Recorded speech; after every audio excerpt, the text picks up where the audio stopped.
It was late afternoon when I walked into my father's office with the MIT letter in my hand. The sun slanted through the dusty blinds, casting long stripes of light across the floor, and for a second, I thought maybe it was a sign, like the universe was trying to illuminate something good between us before it all collapsed. My father, Robert Carter, didn't look up right away. He was reading the quarterly numbers for Carter Steelworks, a pen tapping against the side of his whiskey glass. The place smelled like varnished wood, old machine oil, and the cheap cologne he'd started wearing when he turned 50, as if he thought it could mask how tired he was. I stood there in the doorway, clutching the envelope like it was armor. My heart was beating so hard I could feel it in my throat. 17 years old, 1 foot out the door, and still hoping he might be proud of me.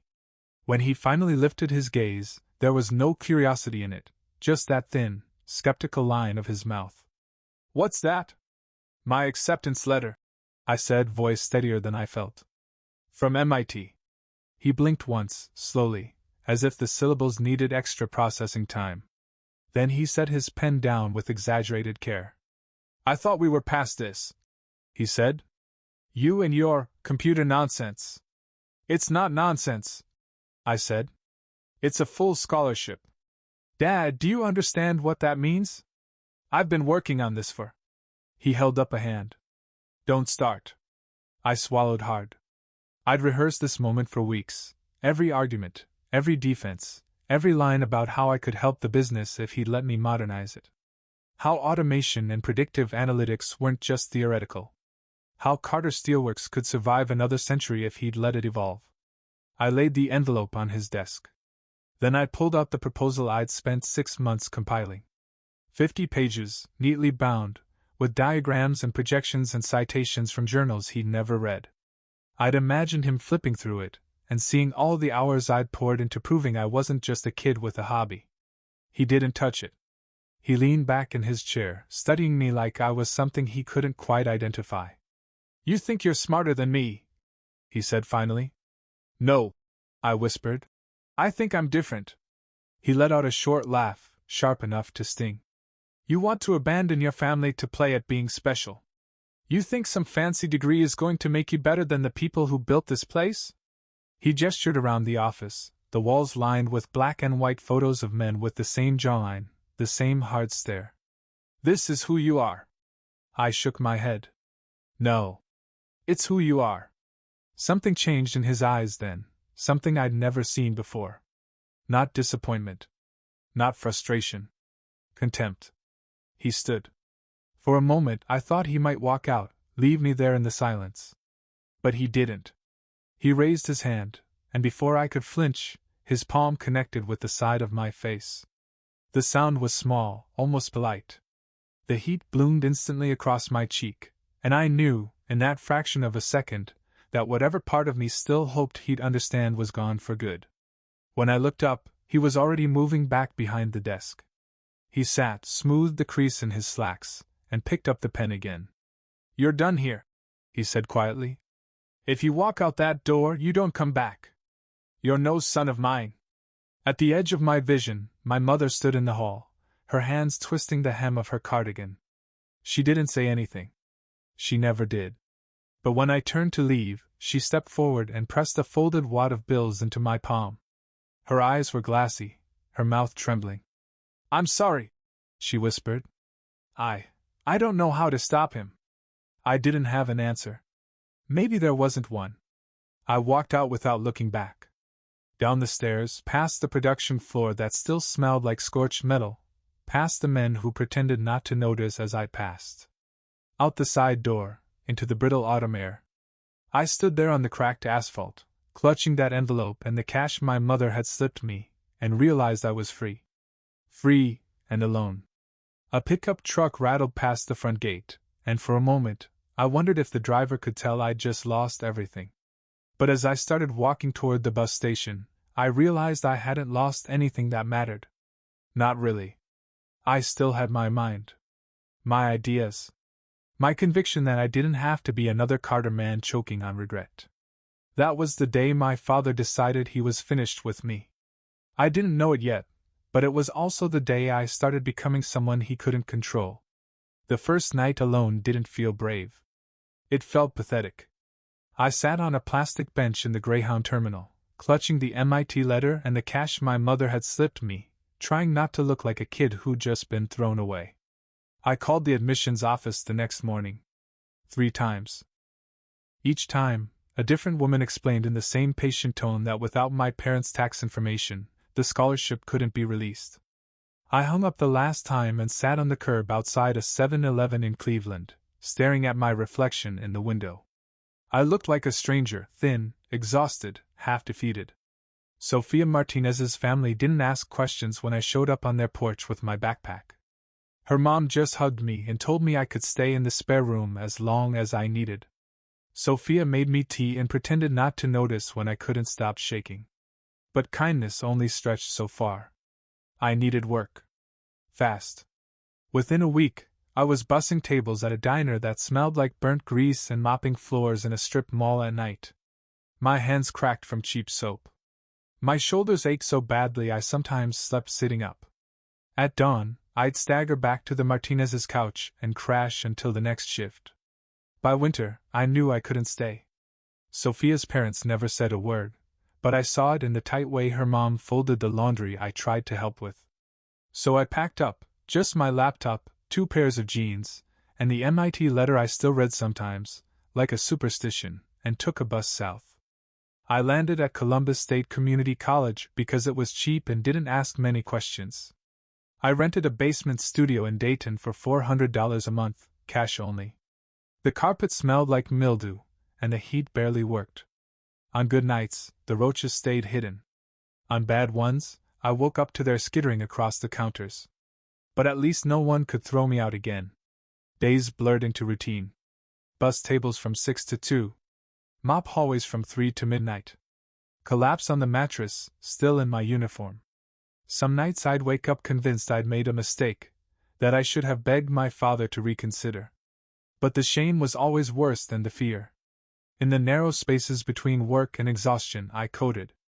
My laptop was secondhand and wheezed when I opened big files, but it still booted.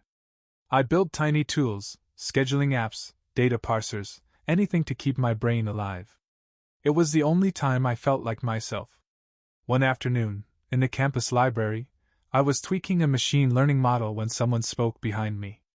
"That's an efficient structure." I turned startled. Dr. Harrison was one of the senior lecturers, with an old tweed jacket and eyes that missed nothing. He studied the screen for a moment, then looked at me. "Have you thought about the State Innovation Challenge?" I almost laughed. I was barely keeping my lights on. How could I afford to enter a competition? But something in his voice made me pause. "I could help you apply," he said. "You'll need a partner. Someone who complements your skills." That's how I met Olivia Bennett. She was all angles, sharp eyes, sharper opinions. The first time we spoke, she called my variable names. "Criminal," then offered me her hand with a wry smile. "I'm Olivia," she said. "I'll try not to embarrass you." We were a disaster at first, arguing over every detail. But she was the first person who didn't pity me or treat me like I was lucky to be there. She expected me to hold my own. We worked nights in the lab, surviving on instant ramen and sheer desperation. I'd never been more exhausted. Or more alive. One evening, as I massaged the ache in my wrists, Olivia closed her laptop and said quietly, "You know you don't have to prove anything to them." I didn't ask who she meant. Because I knew. The day of the State Innovation Challenge felt like stepping onto a stage I hadn't realized I'd been preparing for. Olivia and I stood in a crowded university auditorium, our presentation queued up on a flickering projector. My palms were slick with sweat. Hers, I noticed, were perfectly steady as she adjusted her blazer. "You ready?" she asked, voice low. "Not even close." She smiled. "Good. That means you care." We were the youngest team there by a mile. Everyone else looked polished, startup founders with glossy slides and investors in the wings. But when we started explaining our energy management algorithm, something shifted. The judges stopped checking their watches. A couple leaned in. Our model was simple, a predictive system to optimize power usage in commercial buildings. It could save companies millions in wasted energy. We tested it in simulation until the laptop threatened to melt. In a better world, I thought, my father might have been proud of that. Instead, he was probably at Carter Steelworks that afternoon, pretending I no longer existed. When we finished, there was a moment of silence. Then the lead judge cleared his throat. "That," he said, "was extraordinary." I didn't remember walking off stage. My body felt weightless, like I'd left it behind with the fear. We tied for first place. They handed us a check for $50,000, split down the middle, and told us to use it well. I stared at the numbers like they were a prank. I'd never seen that much money, let alone earned it on my own terms. Olivia clapped me on the back. "So," she said, "what are you going to do now?" The answer came before I could second-guess it. "I'm going to build something." That was how Vertex Innovation started. Two exhausted 20-somethings in a rented garage in Austin, Texas, with folding tables, mismatched chairs, and a conviction that we could outwork anyone. We slept on yoga mats, coding 18 hours a day. I took every odd job I could find to keep the lights on: delivery driver, freelance bug fixer, warehouse grunt. Olivia's parents sent care packages of dried pasta and instant coffee. Some weeks, that was all we ate. The lowest point came 6 months in, when our prototype overheated and burst into flames. I stood there with a fire extinguisher, thinking maybe my father had been right, that this was a fantasy, that I was destined to fail. But when the smoke cleared, Olivia met my eyes over the charred remains of our first real build. "Again," she said simply. So we rebuilt it. Piece by piece, line by line. We pitched over 100 clients, most of whom barely bothered to answer our emails. But the 101st did, FedEx, of all companies.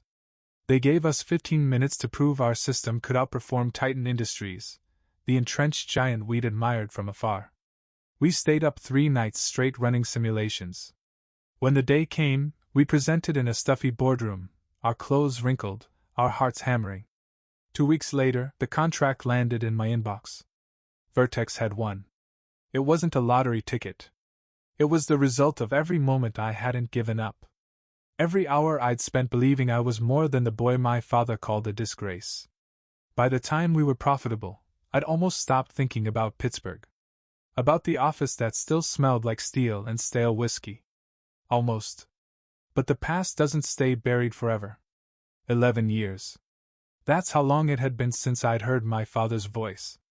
Long enough that, some days, I could almost believe he was just an old story I'd outgrown. Then the email arrived. I was in the middle of reviewing a proposal for a new logistics client when Olivia tapped her knuckle against my office door. She didn't say anything, just held out her phone, her face set in that careful, neutral expression she used when she knew I wasn't ready to hear something. "Ethan," she said quietly, "you should see this." It was from my mother. Subject line, "Please read." My stomach clenched before I even scrolled down. "Ethan, I know you have no reason to answer me. You're angry, and you have every right to be. But please, this isn't about me or your father. It's about Carter Steelworks. Jason has made mistakes. He won't listen to anyone, and your father is too proud to intervene.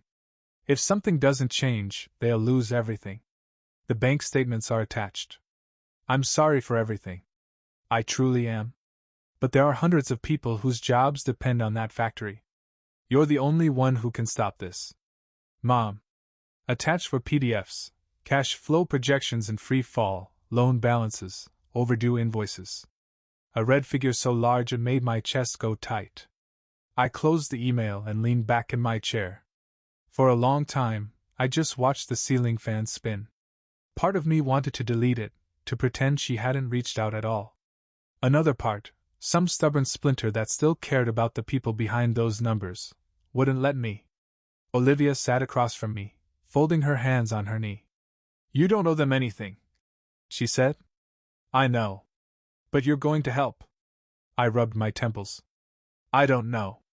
Maybe. Maybe I shouldn't."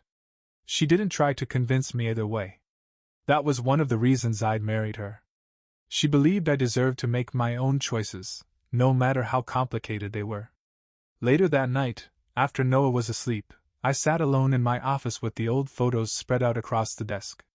Carter Steelworks in its heyday, workers lined up in front of gleaming steel beams, my grandfather shaking hands with the mayor, my father standing tall and certain. I'd spent most of my life trying to escape that legacy. I could have walked away. Should have. But all I could think about were the men and women on those factory floors, the ones who'd slipped me sandwiches when I was a kid trailing after my father. The ones who treated me like I mattered, even when he didn't. The next morning, I called a contact at Titan Industries, just to confirm what my mother had hinted. The woman on the line sounded almost apologetic as she explained Titan's plans to buy Carter Steelworks for pennies on the dollar, strip the assets, and shutter the plant. I hung up feeling sick. I told myself I didn't care. That I'd built my own life, my own company, and they'd made their choices. But when I looked over at Noah's drawing taped to the bookshelf, a stick-figure family, all of us smiling, I realized I couldn't let that be the lesson he learned about who we were. I wasn't going to save my father. But maybe I could save the people he'd failed. So I opened a fresh file and typed 2 words across the top. Greyrock Holdings. It was time to come home. By the time Carter Steelworks board gathered to finalize the sale to Titan Industries, Greyrock Holdings had already become the quiet shadow in every backroom conversation. I'd spent 6 weeks assembling a team, corporate lawyers, debt acquisition specialists, old contacts who still remembered my name even if my family didn't. Every evening after Noah was asleep, I'd sit in my home office with Olivia, combing through balance sheets and loan agreements, hunting every hidden liability my brother had tried to bury. It was astonishing how bad it was.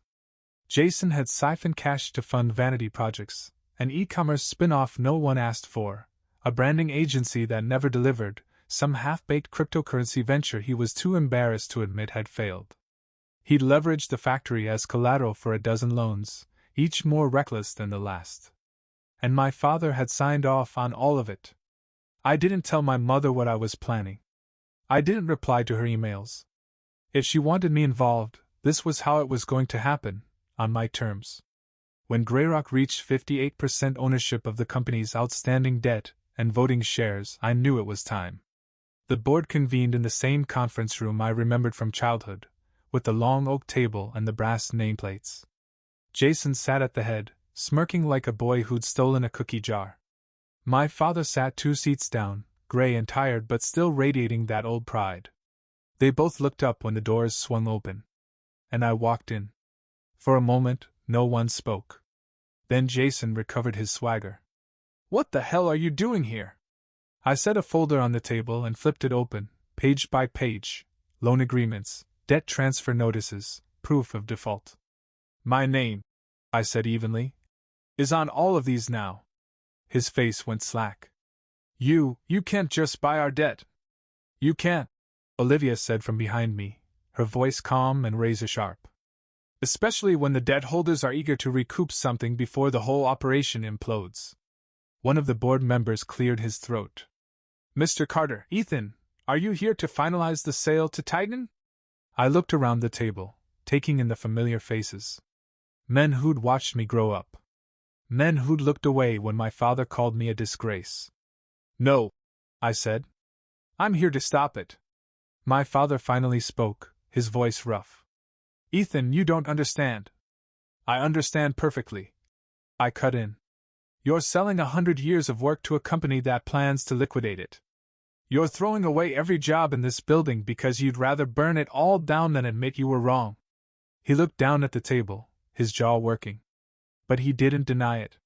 Jason surged to his feet, voice cracking. "You think you're better than us? You think this power play, makes you some kind of savior?" "No," I said quietly. "I don't think I'm better. I think I'm done letting you destroy what other people built." I turned to the board. "As of this morning, Greyrock Holdings has secured controlling interest. Effective immediately, the sale to Titan Industries is cancelled. Jason Carter is removed as CEO." Jason stared at me like he couldn't comprehend the words. "You can't. Security will escort you from the premises," I finished. The silence was total. A moment later, the guards appeared. Jason looked at my father, waiting for him to stop it. My father never looked up. When they reached the door, Jason spat. "You're pathetic. You always were." I didn't answer. Because in that moment, I finally understood he had no power over me anymore. I turned back to the board. "This company is going to change," I said. "Adapt, modernize, and survive. Or you can leave. That choice is yours." No one argued. Because deep down, they all knew the same thing I did: it was already over. The next morning, I arrived at Carter Steelworks before sunrise. The parking lot was half empty, the way it always looked in the slow months. I'd stood in that same spot when I was a boy, watching the trucks roll out at dawn. Back then, I thought my father controlled everything, that he was unshakable. But the man who walked into the conference room an hour later wasn't unshakable. He looked smaller somehow. Paler. Like someone who'd finally realized the ground he'd staked everything on wasn't as solid as he believed. He didn't say a word at first. Just stood by the window, arms folded, staring out at the warehouse roofs. "I suppose you think this is some grand victory," he said finally, his voice low. "No," I said. "It's survival. For them. For the company. Maybe even for you." He turned, studying me with that old, assessing stare. The same one that used to make my stomach twist when I was 17. "You think you've proven something," he went on. "That you're better. That your ideas matter more because you made a few $1,000,000. I didn't rise to it. I'd rehearsed this moment in my head 100 times. All the things I wanted to yell. All the bitterness I wanted to throw back at him. But standing there, watching the way his shoulders slumped under the weight of it all, I felt something else. Pity. "You don't have to like me," I said quietly. "But you need to accept that you've failed this place. And I won't let you fail it again." He didn't respond. I set the folder on the table, formal restructuring plans, the same ideas I'd tried to show him 11 years ago. Automation. Predictive maintenance. Energy optimization. Everything he'd dismissed as childish fantasy. "This is what's happening," I said. "We start implementation Monday. You can stay on as a consultant if you want. Or you can retire. But you will not have authority here." His hands tightened on the window frame. "You take everything from me." I looked at him evenly. "You took everything from me first." He finally turned around, and for a moment the fight left his eyes. There was no anger, no scorn, just a hollow weariness. "I'll stay," he said. "But only because I won't abandon the men on that floor." "That's your choice," I replied. Jason didn't show up. No one expected him to. After being escorted out, he'd vanished, his office emptied overnight, his name already scrubbed from the website. By noon, I held a full staff meeting. Hundreds of employees, some who'd known me as a boy trailing after my father, others who only knew my name from the takeover headlines. I stood at the front of the warehouse, microphone in hand, my heart pounding. "Some of you probably think I'm here to dismantle everything," I began. "That this is just another outsider trying to squeeze the last bit of value out of what's left." I paused, scanning the crowd. But I grew up in this place. And I remember when it was something to be proud of. When Carter Steelworks meant good jobs, reliable paychecks, and the kind of craftsmanship people respected. A few heads nodded, just barely. "I'm not here to sell this company. I'm here to save it. If you're willing to adapt with me, there's a future for all of us. If you can't..." I let the sentence hang. No one walked out. They didn't clap. They didn't cheer. But as I stepped off the platform, I felt something shift. A cautious hope. In the weeks that followed, my father came in every morning at 6. He didn't offer suggestions. He didn't argue when I presented new workflows. He just sat in his old office, staring at the photos of the company in its prime. Once, I caught him watching me through the glass wall while I reviewed system specs with the engineering team. He didn't look away. And for the first time in my life, I saw something like respect in his face. Not forgiveness. Not understanding. But respect. And maybe, for now, that was enough. If you walked into Carter Steelworks 6 months later, you wouldn't have recognized it. The rusted conveyor lines were gone, replaced by sleek automated systems that ran 24 hours without complaint. The old punch clock wall, the one I used to sneak past as a kid, had been replaced with biometric scanners. The break room had real coffee instead of the scorched sludge everyone used to pretend to enjoy.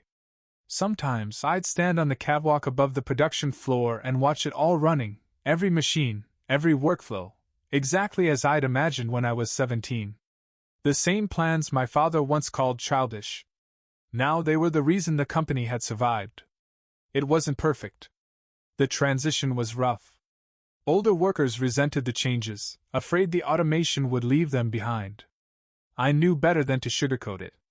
I brought in training teams, offered certifications, paid for night classes. Some employees still left. Most stayed. One afternoon, while I was walking the floor with Olivia, my father came up beside us. He looked at the new assembly robots with a kind of resigned fascination. "You always did think too big," he said, not quite accusing. I braced for the familiar scorn. But it didn't come. He kept staring at the machines. "I see it now. What you meant." I waited, but that was all he said before he turned and walked away. It was the closest thing to an apology I'd ever get.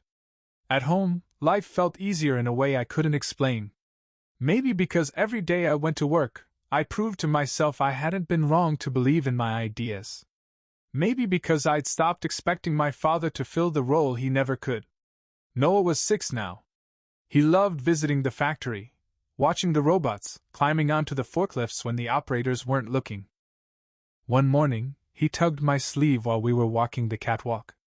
"Did Grandpa build this?" I hesitated. "He kept it going," I said carefully. "But we built it together."